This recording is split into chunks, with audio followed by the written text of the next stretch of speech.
Dear friends, welcome back with another mission on the Van Hub, which is Basic Pen Testing 2. The link will be put into the description section below so that you can download and play the machine if you want to. This machine is the second one in this Basic Pen Testing series. And in my opinion, this machine is not so difficult. Before we go ahead, if you don't mind, please subscribe to my channel and leave a like below. You're greatly appreciated. So, enough talk, let's just get started. We can head over to Kali Linux VM. First of all, we need to discover the IP address of the target. The utility I'd like to use, as always, would be netdiscover. As you can see over here, the IP address of the target could be recognized as 192.168.1.254. As you know, the other two machines are not related to the target machine. So what are we going to do next? We need to do port and surface scanning with a map. To save time of this video, I've already completed before, so now we just get out its result. And let's scroll up. As you can see over here, I used the options like scene scan, the version scan, the default script scan, followed by the -p- to do the full range port scan. The last option for all is ON to output the result into this file. So from the map scanning result, we can tell that the target has 1, 2, 3, 4, 5, 6 open port numbers in total. Let's take a look at them one by one. The first one is 22, which is running SSH service or secure shell service. And the version information OpenSSH, including its exact version number, 7.2. This version is not so updated. However, I don't think we can find any workable vulnerability at this point. The second one is 80, which is running HTTP service and also the service information, Apache 2. And as we know, next two ports are used for Samba or SMB. You know, this is the server message block protocol or service. So next we need to take some ways to emulate Samba. And the next one is 8009, which is running AGP 13 and the Apache gserv. Maybe we need to manually emulate this port number or its service. And the last one is 8080, which is running HTTP service and also the version information Apache Tomcat 9.0.7. So what shall we do next? Just as I mentioned in the other videos, if the target machine has file sharing service running, such as Samba service, the FTP service, or the NFS service, such service should be emulated first. Of course, this is my personal methodology. Okay, so how to emulate this case? Such service would be SMB or Samba. So how to emulate the Samba service? And we can use at least two utility. The first one is SMB client with option of L and followed by the IP address of the target. And then we can press enter, provide the password of my own machine. And we can get the shares information. This one is the default one. This is not actual shares, the IPC service or interprocess call. In most cases, we cannot get anything from such shares, okay? But this one caught our attention most, and we need to look into this share remotely. So how to? We can use the same utility or two, SMB client, and followed by the IP address and share name. Press enter. As you can see, we are in as SMB or Samba service, and we can use ls command to list files or directories under the current working directory. Not working, yeah, the current directory. So there is a file staff. We can, we can get it down such a file. So it's done. So next, if you enumerate the Samba service, and we can access the shares, what else you need to do? We need to check whether we have permission to upload a file, okay? So to do that, we can create the test file like anything. And let's go back to the Samba session. We can use the put command and followed by the file name and the test. However, we got the error of access denied. So next, we need to check whether we have a permission to navigate across different locations. For example, how about home directory? But we got the error as well. So now I think we have already made immersion with the Samba service. So now we can exit from the session. And another utility I'd like to use when we try to emulate the Samba service would be, enum for Linux. And this one can give us a more comprehensive output by emulating Samba service. But the most important thing of all would be possible usernames. Okay, so as you can see, we found the K and the Jen. We can copy, and so the map scanning, it's done. And so here we just pass. Okay. Next is immersion, and we can.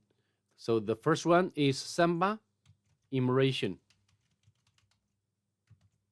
We got the usernames, and also the second username is Jen. Okay, so great, right? And what else? Okay, that's all. So next we need to continue our immersion, and we can get out the Nmap scanning results again. So next one, I think we need to, take a look at the 80 port number, and we can open up the browser to do the manual immersion first. Press enter.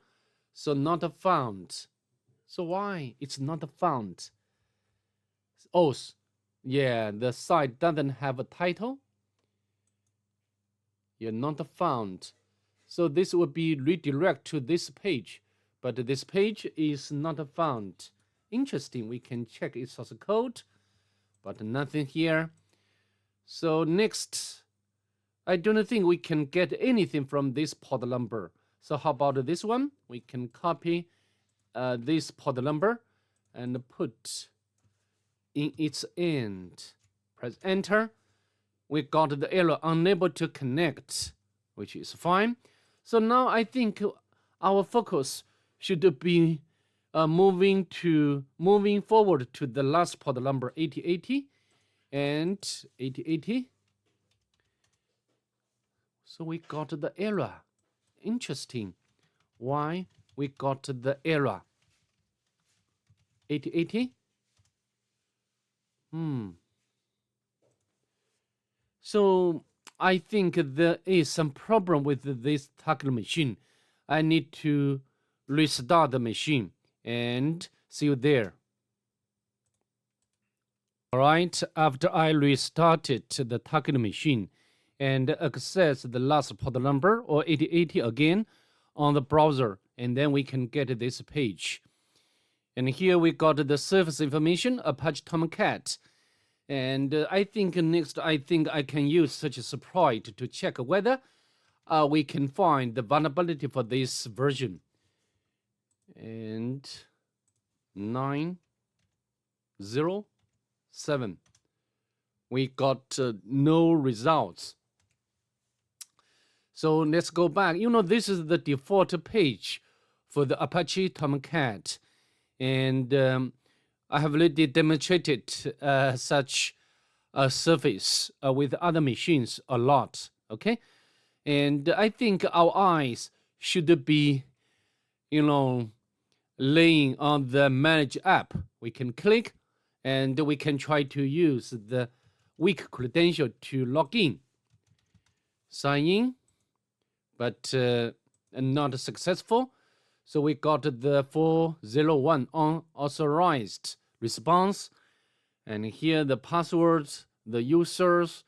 So next, as you know, the Metasploit has one module which can help us to, crack the credentials for the Apache Tomcat Manager app. Okay, so next we can launch the Metasploit console to see whether we can successfully get the credentials for this manager app.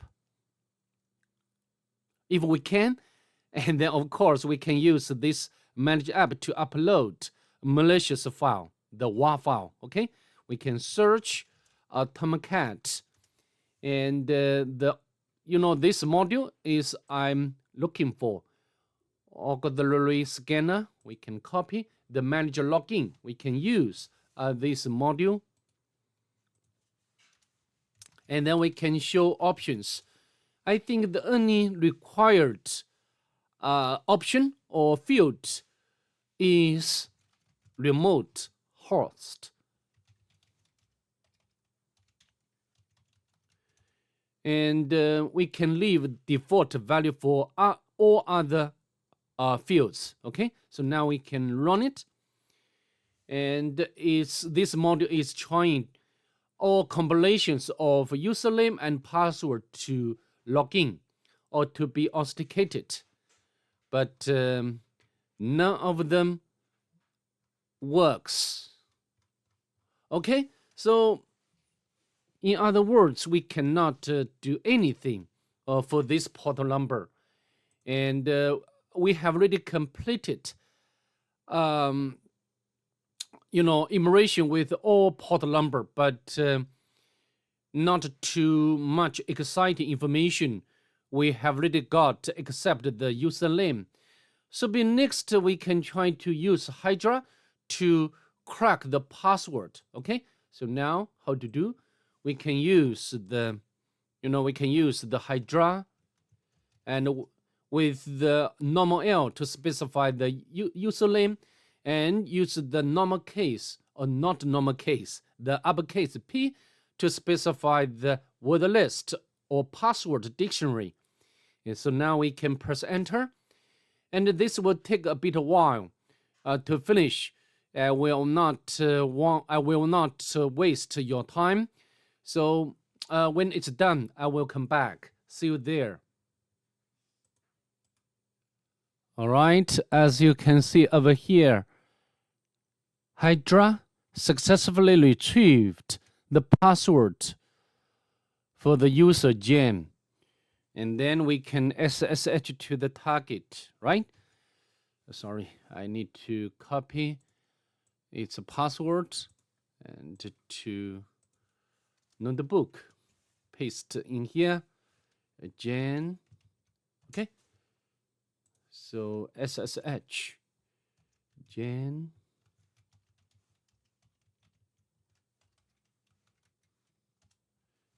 And password.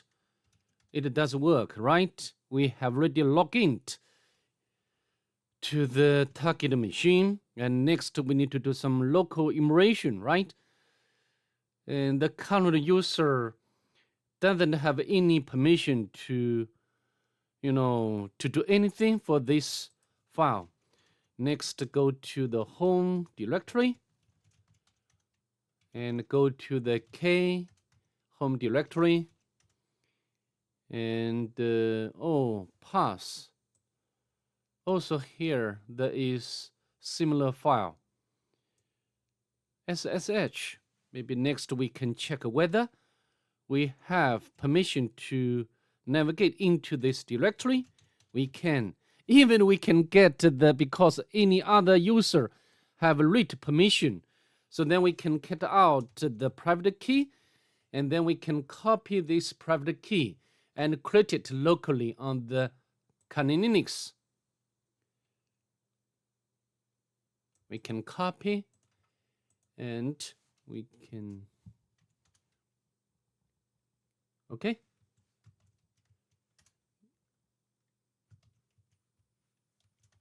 What I'm doing, I think I need to remove first, and next we can create it again.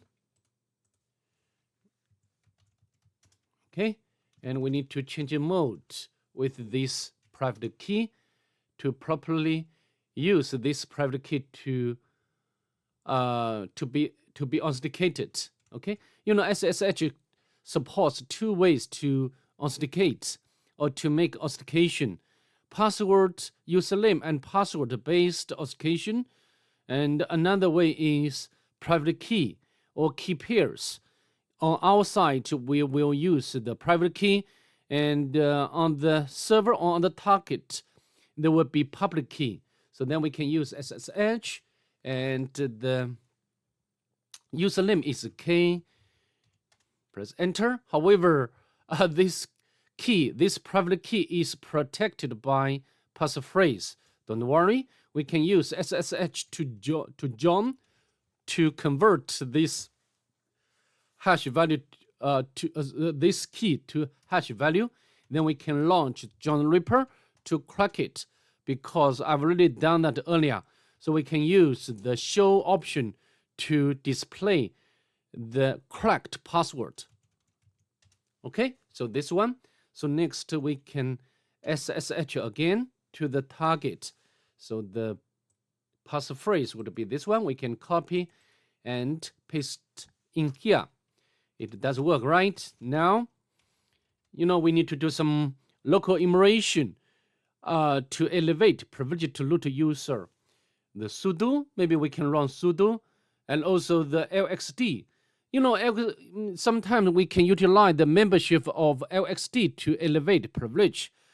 But I think before we try to use LXD to elevate, we need to check whether we can use sudo to elevate, because usually this would be a bit easier in comparison to LXD. So now we can run sudo with option of L, and we need to provide the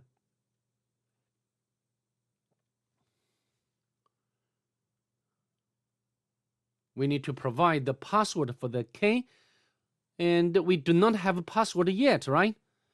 Interesting. And we can try to use this one.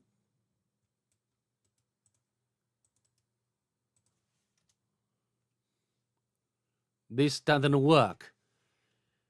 Okay, so next, we have another file. Okay, pass back. We can get out this file. It's very obvious that this should be the password for the user K. So now we run the sudo again, because we have already got its password. We can copy this very, very long password. Okay, sorry. We can copy password, paste in here. So I think at this point you can know that the privilege escalation will be very, very easy. We just run sudo. Okay, so now we have already become root user or super user. Next, we can navigate to root directory to grab the final, or maybe this is the only flag what we need to grab. Okay, so congratulations. So that's pretty much it. I'd like to see you in the next one. Bye. Have a nice day, please.